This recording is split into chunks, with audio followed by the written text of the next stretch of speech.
हरियाणा में जेजेपी को बड़ा झटका लग गया है। चुनाव से पहले ही जेजेपी को यह बड़ा झटका। जननायक जनता पार्टी को बड़ा झटका। 24 घंटे में 4 विधायकों ने पार्टी छोड़ दी है। ईश्वर सिंह, देवेंद्र बबली ने पार्टी छोड़ी। अनूप धानक और रामकरण कला ने भी पार्टी छोड़ दी है।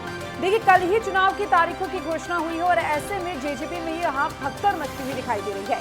हरियाणा में जेजेपी को ये बड़ा झटका, जहां पर जेजेपी आने वाले चुनाव में खुद को कहीं ना कहीं स्टैंड करते हुए मान रही थी, कहीं ना कहीं खुद को एक मजबूत पार्टी के तौर पर खड़ा करते हुए मान रही थी, तो वही 4 विधायकों ने पार्टी से इस्तीफा दे दिया है, अपना त्याग पत्र सौंप दिया है। जननायक जनता पार्टी को कहीं ना कहीं ये बड़ा झटका माना जा सकता है।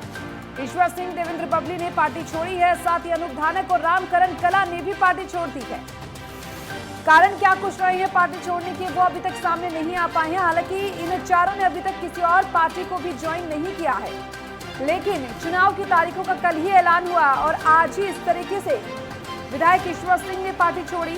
तो 24 घंटे में 4 विधायक ऐसे थे जिन्होंने जेजेपी से इस्तीफा दिया है। निजी कारण बताते हुए विधायकों ने जेजेपी को छोड़ा है, जिसमें ईश्वर सिंह शामिल है, साथ ही साथ और भी कई विधायक हैं जो इसमें शामिल हैं। हरियाणा में ये जेजेपी को चुनाव से पहले बड़ा झटका माना जा सकता है, क्योंकि देखिए कहीं ना कहीं जो पिछले चुनाव हुए थे उसमें जेजेपी ने खुद को एक मजबूती के साथ हरियाणा में रखा था और उसके बाद इस तरीके से अब ये बड़ा झटका माना जा रहा है। और इसी पर ज्यादा जानकारी के लिए हमारे साथ हमारे संवाददाता ईशा ठाकुर जुड़ चुकी हैं। ईशा, देखिए, हरियाणा से इस वक्त की बड़ी खबर सामने आई, जहां पर जेजेपी को कहीं ना कहीं चुनाव से पहले ये बड़ा झटका माना जा सकता है। 24 घंटे और 4 विधायकों का इस्तीफा, क्या कुछ कहा जा सकता है?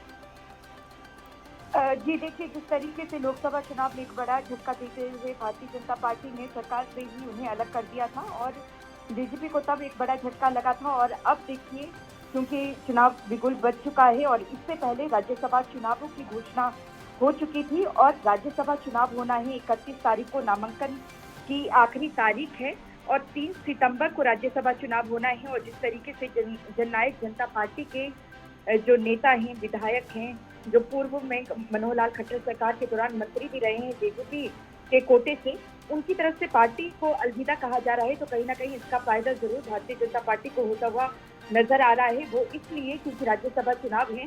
आंकड़ों के खेल की अगर बात करें तो ऐसे में राज्यसभा चुनाव की जो एक सीट है, इनके इस्तीफा देने से पहले ऐसा लग रहा था कि जो विपक्ष है एकजुट हो जाएगा। तो ऐसे में कहीं ना कहीं भारतीय जनता पार्टी को शिकस्त इस राज्यसभा चुनाव को लेकर जो एक सीट खाली हुई है दीपेंद्र सिंह हुड्डा की जगह पर, वो बीजेपी को करारा यहाँ पर झटका विपक्षी जो नेता है वो दे सकते हैं, लेकिन अब ऐसा दिखता हुआ नजर नहीं आ रहा है।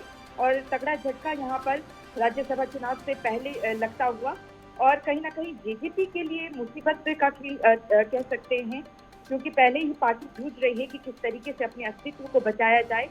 2019 विधानसभा चुनाव में बड़ी ही उभरती हुई सितारे के रूप में देखा गया था दुष्यंत चौटाला को 10 सीटें उनकी आई थी। पहली बार ही चुनाव लड़े थे जेजेपी बनाकर वो चुनाव लड़े थे। हालांकि इससे पहले इनेलो की टिकट पे वो चुनाव लड़ चुके हैं, लेकिन एक बड़ा झटका अनूप धानक पे चुनाव पार्टी को अलविदा कह चुके हैं बीते कल। वो पूर्व में राज्य मंत्री रह चुके हैं मनोहर लाल खट्टर सरकार के दौरान। अब देवेंद्र बबली बिल्कुल, कहीं ना कहीं देखिए, चुनाव की तारीख घोषणा होने के बाद लगातार ये जेजेपी को कहीं 4 यहाँ पर जो विधायक उन्होंने इस्तीफा दे दिया है, बड़ा झटका कहीं ना कहीं आने वाले चुनाव को देखते हुए माना जा सकता है। बहुत बहुत शुक्रिया ईशा आपका तमाम जानकारी को साझा करने के लिए।